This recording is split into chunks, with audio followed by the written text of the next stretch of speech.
Oh, it's week 9. Let's take a look at a week that's sort of normal, pretty close to normal, 75% normal, but, aren't we all just 75% normal, Michael Bolton? Thanks, Josh. It's Michael Bolton here, and it's time for another episode of the Locked On Fantasy Basketball Podcast. Let's get to it. Let's get to it, indeed. You are Locked On Fantasy, your daily NBA fantasy podcast. Part of the Locked On Podcast Network, your team every day. Hello and welcome to the Locked On Fantasy Basketball Podcast, brought to you by Basketball Monster. My name is Josh Lloyd and I've tested positive for PEDs. I'm also the lead fantasy analyst at basketballmonster.com, and today's episode is brought to you by FanDuel. If you want to be right in the middle of the action this season, go to fanduel.com and place your NFL live bets all season long. Thank you also for making Locked On Fantasy Basketball your first listen every day. We're free. We're available on all platforms. We are part of the number one sports podcast network, the Locked On Podcast Network. Thank you guys for listening and watching and making us number one. So, recording this, a couple of things. Didn't do a preview show for the semi-finals of the NBA Cup, so I apologize for that. There was just a time crunch issue, and it is only a 2-game streamer, so basically streaming somebody that plays. Usually that's the best way to go on those days. But so I apologize for that. Today, we're looking at week 9 as we head into a relatively normal period of the schedule now. So things are just back on track as per usual. Now, I am going to present you schedule information here, which you will see presented in other spots as different. I would hope, and I always want you to double check this, I would hope that you would feel comfortable enough to trust that what I am telling you is correct. Because I have seen other schedules and other discussions on things, and they have the information wrong. I have it, I believe, with 99.99% confidence, correct. So just be aware of that there is some discrepancies floating around as to how this week looks, week 9 in the NBA. Yes? Good. Okay. Let's dig in. Let's take a look at what we need to look at in this period. We're going to start just by looking at how the schedule actually does play out. Like I said, we are getting back to a relatively normal week. This is the week that should have been combined with week 8 on Yahoo and on ESPN and on CBS in order to give us a better fantasy experience. And let's take a look at how the games actually play out for the week. We've got games every day apart from one, which is the same as Christmas week. It's the same as Thanksgiving week. We have a few of these weeks during the season. We have 5 games on Monday, 0 on Tuesday, which is technically true but also false, because on Tuesday it is the final of the NBA Cup, but that game does not count. It does not count in the NBA standings. It does not count in NBA regular season stats. It does not count for fantasy basketball. So for our purposes, Tuesday is not a day that means anything. It's a 0 day. Wednesday, there are 2 games on. So an incredibly light start to the week and an incredibly big back end of the week. And now some of you are fans of the big back end, and that's okay. This is your week. 12 games on Thursday. 12. When you originally saw the schedule, there were 10 games on Thursday. The schedule has been changed. There are 12 games on Thursday, meaning it is not a streaming day. You've got 5 games on Friday, you've got 10 games on Saturday, and you've got 6 games on Sunday. That is the schedule. 7 games in the first 3 days, 33 in the final 4 games, final 4 days. So it's jam-packed towards the end of the week, heading back onto a normal schedule of games. This week, we're not fully whole, we're not fully normal. 7 games over 3 days is not a normal beginning of the week. But we are back to where we've got some teams that do play 4 games during the week. So there are 3 teams who have the advantage. And as always, 4-game week is usually good, 2-game week bad, like Animal Farm, right? We know that that's a general rule. But in a week where the bulk of the teams, 27 teams, play either 3 or 2, a 4-game week stands out. If you're in a week where there are 22 teams that play 4 games, a 4-game week is just like, oh, that's pretty standard. And then a 2-game week really hurts. This week, a 2-game week is not great, but it's not the end of the world because there are 14 teams that play 3. Yeah, that's still an advantage, but it's not, hey, I'm a 2-game team and 2/3 of the league are playing 4. So the 3 lucky teams are 2 of the teams that lost in the quarterfinals of the NBA Cup.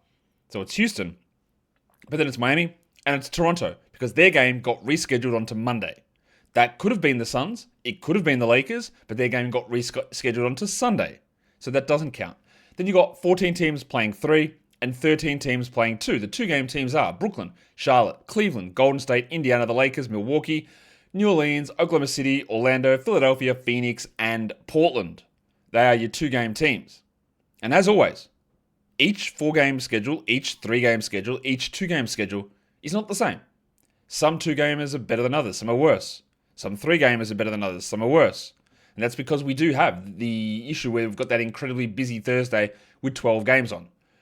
So, should I take you there? I know you always want me to take you there, but let's go to the screen there. Let's take a look at what the quality game situation looks like. We have got quality games on Monday, Wednesday, Friday, Saturday, and Sunday. And yes, Saturday with a 10-game day does qualify for me as a quality game day. For some of you, 30% of you maybe, on that Saturday, you will not have streamability. Might be 20% of you. For the majority of you, you will. You will not have to make a start-sit decision. You'll have to make a start-sit decision on Thursday when there are 12 games on. You won't have to make one on Tuesday, but that's because there are 0 games on. So we have 5 streaming target days. Call it even 4.75 if you want, if you don't want to include Saturday. There are a bunch of teams who have 3 quality games. The 3 4-game teams, Houston, Miami, and Toronto, they all happen to play on the busy Thursday, which of course means they don't get that boost of having all of their games be quality games, but they still have 3 of them. All right, so that's good. But then you get a bunch of 3-game teams, Boston, Chicago, Memphis, and Minnesota, who all happen to miss playing on Thursday, meaning that all of their games are on streamable days. Now, is that an advantage? Sure. But like we usually say, again, the timing of this is important. Because if we're talking daily changes leagues, it's all well and good to have a team that has 3 quality games, but if it's, for example, Monday, Wednesday, Sunday, that's not that useful. Because we're not just going to add that person and sit them there and then leave Friday, Saturday alone and not stream in. We're sacrificing 2 games worth of play.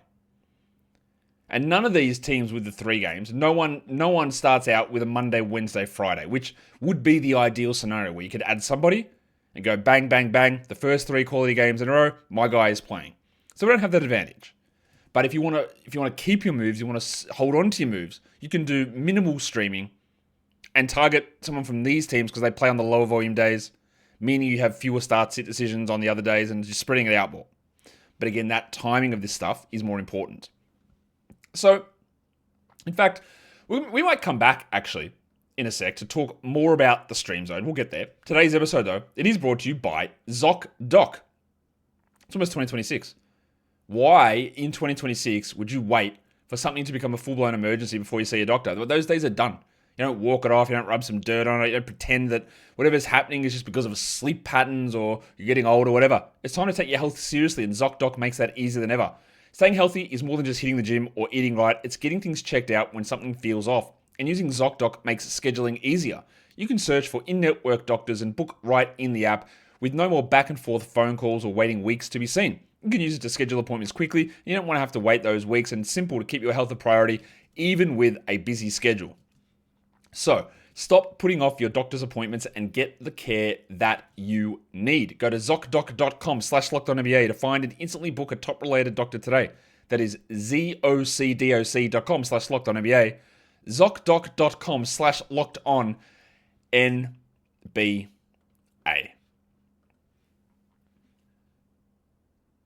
All right, shout out to Bob Loblaw's Law Blog as we talk about the Everydayer Club. LockedOnPodcast.com/Everydayer, $5 a month, ad-free podcast. You don't get to hear Bob Loblaw's Law Blog ad reads like that.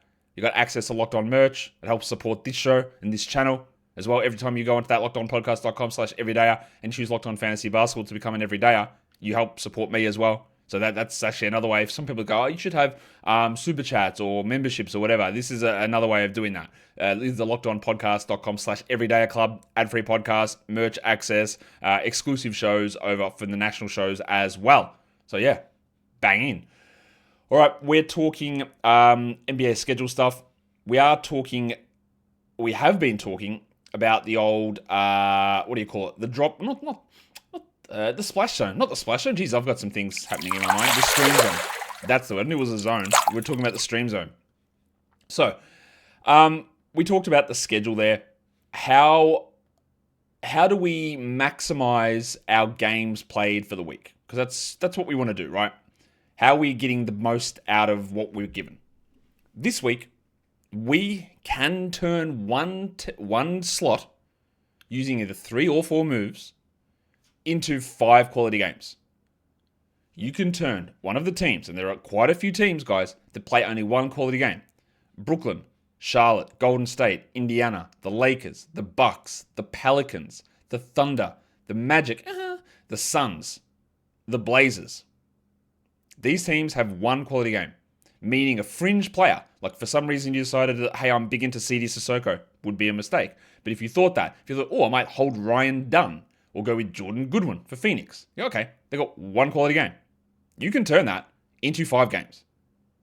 You might see a fringe player from Milwaukee. Not Miles Turner, not Ryan Rollins. Maybe it's Kyle Kuzma. Is it worth holding Kuzma for one usable game? Or Bobby Portis? And that usable game comes on Sunday? And then sacrificing roster spots Monday, Wednesday, Friday, Saturday? We're not going to have 5 games in that slot? Then the answer is absolutely not. It is not worth it for that sort of a player. We can turn 1 into 5. There are a couple of ways you can do it. And I think the way that maximizes your opportunities of good games is do it this way. You do a single game stream on Monday. We have a 0 on Tuesday. We do a single game stream on Wednesday. We do a single game stream on Friday. We don't worry about Tuesday with 0 games on, obviously. And with Thursday with 12, we don't worry about it.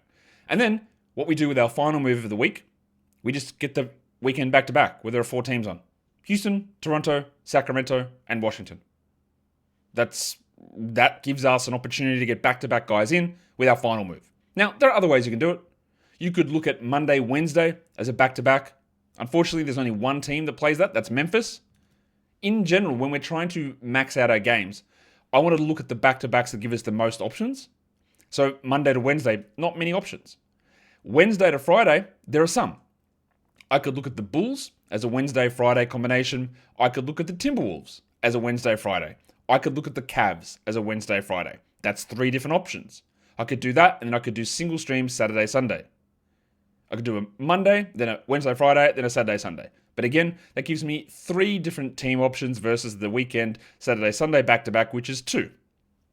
I could do a single stream Monday. I could do a single stream Wednesday. I could do a single stream, and I could do a back-to-back on Friday, Saturday. But the problem is, again, who do I have to do that? I've got Boston, and I've got Philadelphia. And then do a single stream Sunday. There's not as many options. So your best option is, I believe, single stream Monday, Wednesday, Friday, and then weekend back-to-back. If you've got 7 moves and 2 streaming slots, well, you can basically turn 2 quality games into 10. Realistically, what you can do is you can use this same pattern for 1 slot, and then all you need to do is add another back-to-back in there. You can do the Monday, Wednesday for Memphis if you want. You can do the Wednesday, Friday where there are 3 teams. You can do the single stream Monday, the Wednesday, Friday, the Saturday, Sunday. Gives you 5 quality games per slot, so 10 total. You've dropped 2 guys who have only 1 quality game, so you've taken 2 games, 7 moves into 10. That's an ESPN standard having 7 moves. That's a cheat. Although I will say this, on ESPN, I'm pretty sure they're only going to give you 6 moves because the Tuesdays are 0. So again, then all you do is you hit the Monday, Wednesday, Friday combo, Saturday, Sunday combo in both slots. 10 games, 6 moves, 2 qualities into 10. Done. Easy. It's hacked. You win. Well done at life. Congratulations. We're going to have a look just at a bit of a quirk in the schedule. Now, obviously, it is a little bit weird given there is so few games to begin the week. There are a lot of teams who do not play a game Monday, Tuesday, or Wednesday. There are a lot of teams that do that.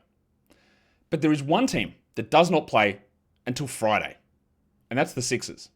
So be aware of the Sixers because they've got an incredibly strange schedule. They don't play Monday, Tuesday, Wednesday, or Thursday. They have a Friday, Saturday back-to-back. And then they don't play Sunday, obviously, because you're not going back-to-back-to-back. So Paul George and Joel Embiid, who are actually playing well, and are both over 30 minutes, they'll play once this week, which is obviously not great. So there's a disadvantage there, clearly, in that scenario. But is it worth, holding Andre Drummond for one start, maybe Saturday? I think I probably would. But it's a very, very light period. I don't know who your fringe guys are there. I think Grimes is still a hold, but barely. He's still probably a hold, right? Edgecombe is, the minutes are up and McCain's are way down. They've lent heavily back into VJ, so you're not holding on to McCain. But we're in a scenario here, Dominic Barlow, for example, the Trojan, Big Dommy. That's a dreadful schedule to try and hold on to someone with the hope that in one of those games people are out, so on the back-to-back he gets big minutes. It's useless strategy, I think, to do it that way. What we can do now, though, is we can go in and have a look at back-to-backs. Who are the guys that we're going to be on watch for this week for back-to-back rests? Because it is important to note that. Now, unlike week 8, where we had no back-to-backs whatsoever, we do have some this week. But they don't appear until Thursday to Friday. So Monday, obviously nothing because Tuesday's a 0. Tuesday, Wednesday, no back-to-backs. There's also no Wednesday, Thursday back-to-backs. That is gone. The first back-to-backs we have appear Thursday to Friday. So we have got a few guys that we are definitely paying attention to as to whether they're going to be in or out. Porzingis is just not going to play. He might not play both of them, but he's not going to play. At least he's sitting one of those games. Miami Heat have a back-to-back. I don't think you're too worried about that one Thursday, Friday.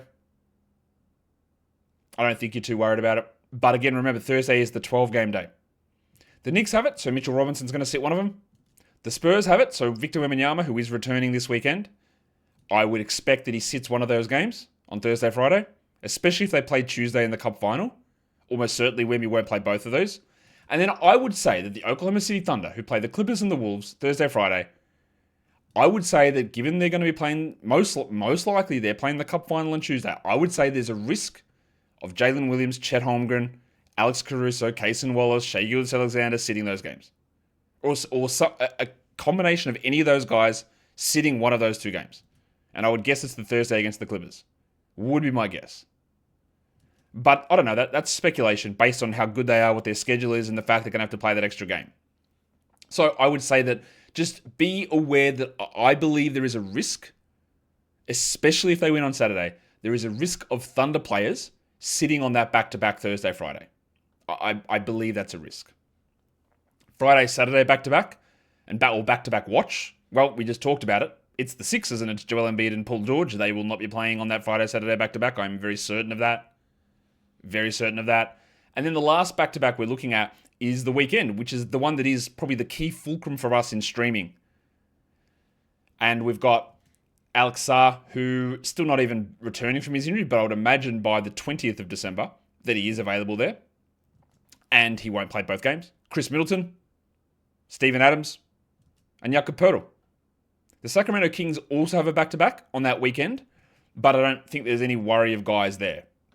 But Sarr, Middleton, Adams, and Poeltl, almost certainly sitting one of the two games across the weekend back-to-back.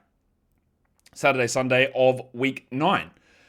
That will bring us now to talk about things like, what was I going to bring up to talk about? Oh yeah, injury returns. We'll get to that in a sec. Today's episode though, well, you know that we're here in a new year with a new system, and you want to look at messier parts of what your business is doing in the turnover into the new calendar year. You always think there's got to be a better way, and there is, because today's episode is brought to you by Quo, spelled Quo, the smarter way to run your business communications if you're ready to make your workday smoother and keep customers connected without the headaches. Quo makes upgrading your setup easier than ever.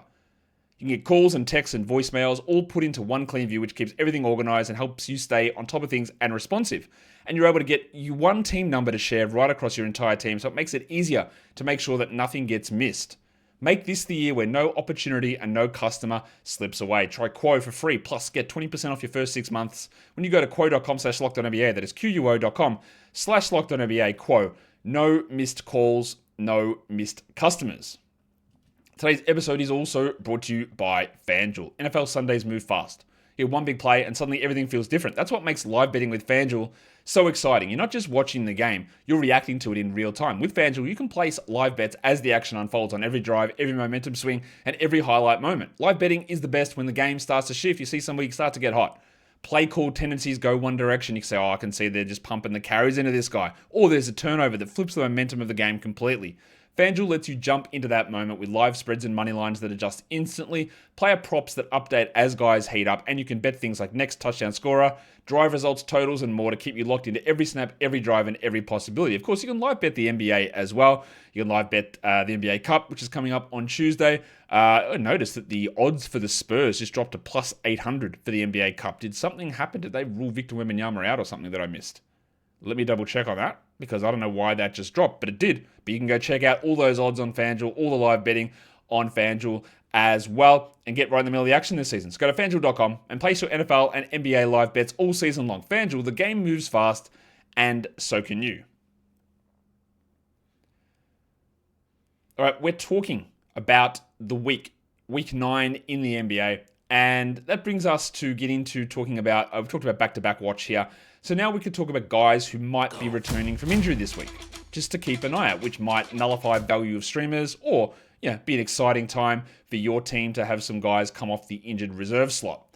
So who is a chance of returning this week? Well, I talked about it just then. I think Alex Sarr is going to have a chance to return. I hope so. We haven't really got any update there. We got a couple of random out-of-the-blue questionable tags delivered today, and one of them was Tari Eason. So if Tari Eason doesn't return for the Rockets game this weekend, then it looks like his return will be coming. Now, he is going to sit back-to-backs. He's going to be limited. In points leagues, he's not as useful as he's in category leagues. In Roto, he's probably more useful than in head-to-head. But we know that the good of Tari Eason, the 26 minutes of Tari Eason, is unbelievably good. The problem is when he plays 18 minutes. And now it's another name to add into the mix. We've still got to add Dorian Finney-Smith in there, which is going to make things a little bit more challenging for old mate Reed Shepherd. Would I grab Tari in a category league? I'll be honest with you, I would, but I'm also not being like, absolutely have to. I'm so skeptical of just how much they're going to play him, given the injury stuff, given how good they are, given what other options they've got out there. I fear that Tari just might be kept at 20 minutes here, which won't be enough. So yeah, I probably would have a crack and take a look at it, but I'm also of the mindset where I'm not sure this is going to work out. Devin Booker should be returning. He was a chance allegedly to play on Wednesday, so I would expect he's possibly ready on Monday. Drew Holiday is still out, but surely we get maybe a return. Jarrett Allen also, with these finger issues, should be returning during the week, which we'll see what happens with that. With Sam Merrill, who's been out for 25 years as well, and how that impacts Jalen Tyson, or whether it's DeAndre Hunter that takes a bigger hit. Kevin Huerter and Ayo Dosunmu should be available for Chicago coming up, which is going to make things complicated. And speaking of Chicago,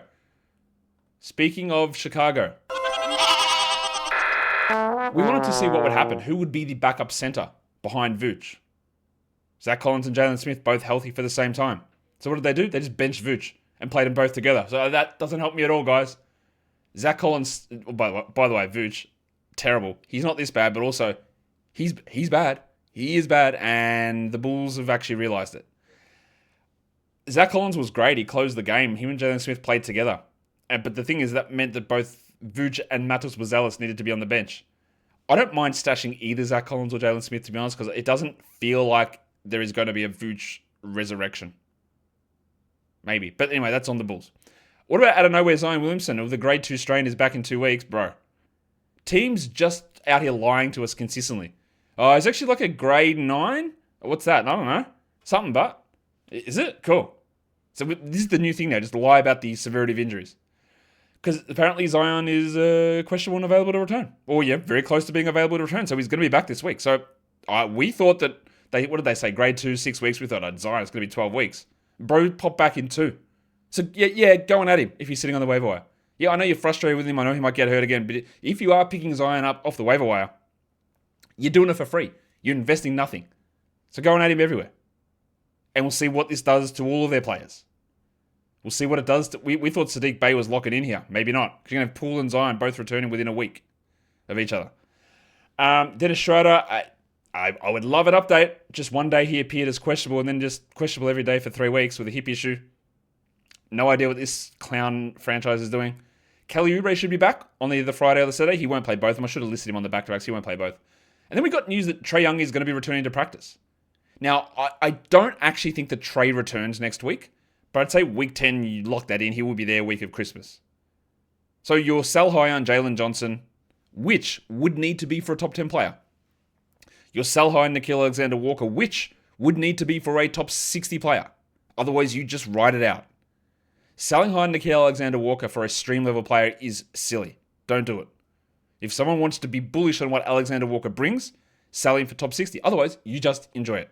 But it's coming to an end with the production that we're getting from those guys at the moment. I think that's relatively clear. Shall we talk about like weekly leagues and weekly ads, that sort of stuff?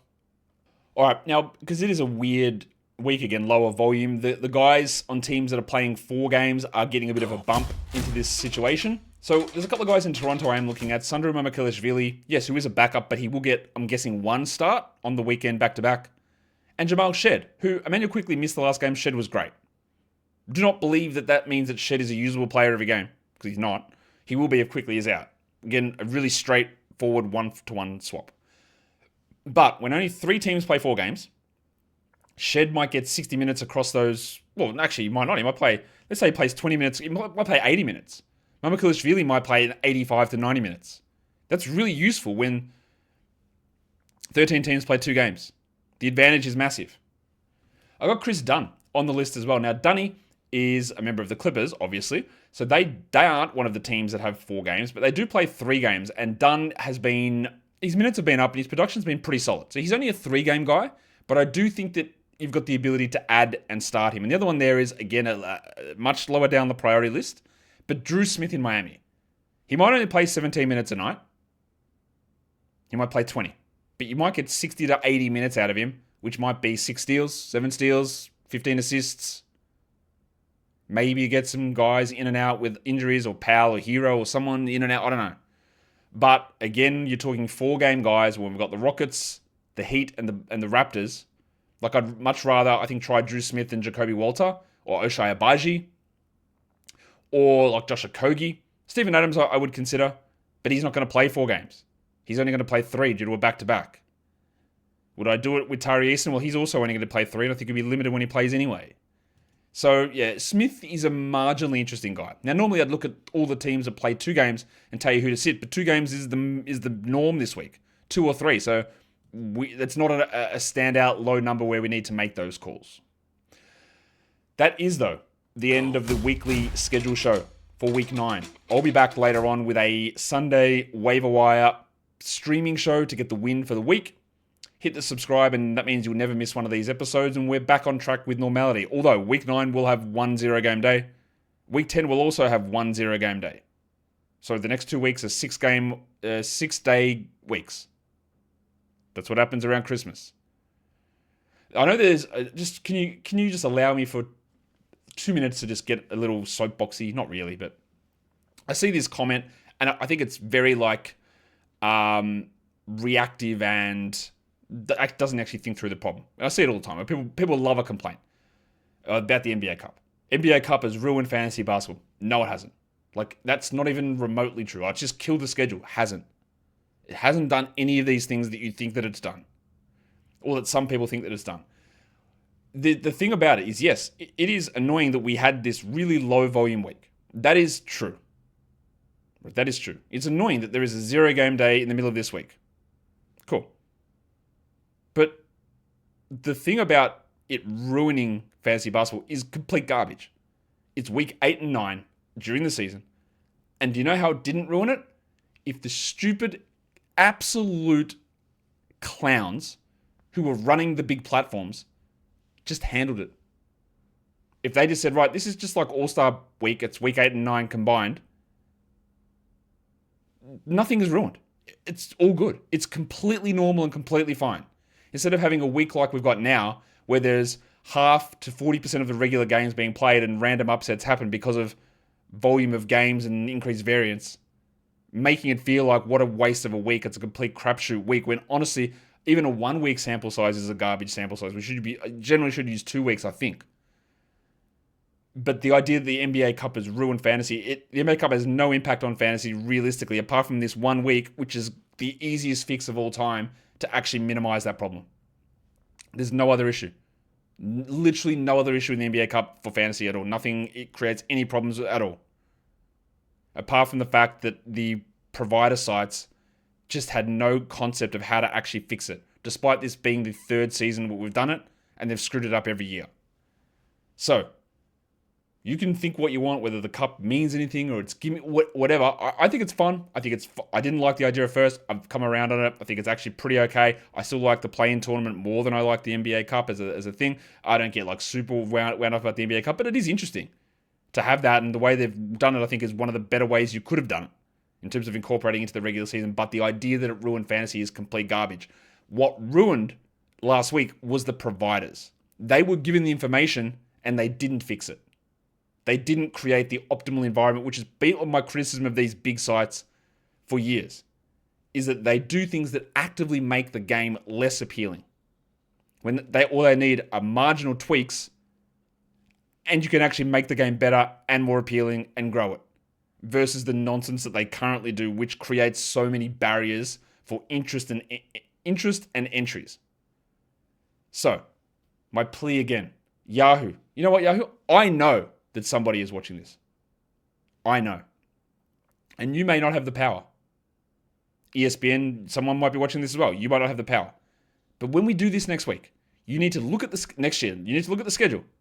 And you need to see the 2 weeks that are reduced in games played and put them together. That's it. That is all you need to do. I know that it's difficult, but that's all you need to do. Guys, we are done here. I've got a lot of other ideas if you want me to tell you how else to make it better. We are done here. Thank you so much for listening, everyone. See ya.